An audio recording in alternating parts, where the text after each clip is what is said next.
স্বামী শ্রীমৎ স্বামী যুগেশ্বরানন্দজি মহারাজ, আমি তাকে দুটো কথা বলার জন্য অনুরোধ জানাচ্ছি।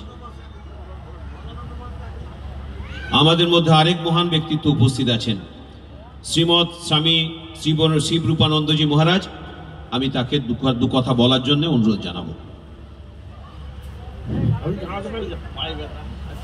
বসেই বলুন, বসেই বলুন মহারাজ, বসেই বলুন।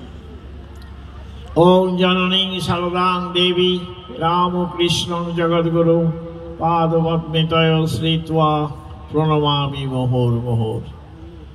আজকে এই জয়রামবাটি পুণ্যতীর্থে আমরা সকলে শ্রী শ্রী মায়ের নাম গুণগান কীর্তন করছি, নানা রকমের দিয়ে মাকে খুশি করছি, তাই না?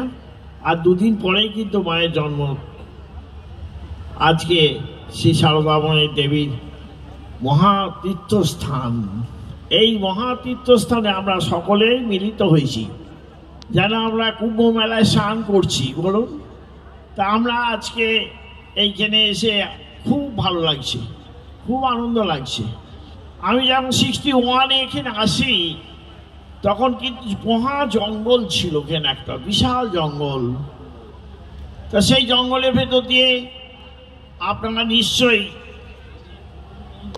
সারদা মায়ের জীবনী পড়েছেন, তো শতরূপে সারদায় উল্লেখ করেছি। কিন্তু মা একবার কলকাতা থেকে আসছিলেন, ভাই দিকে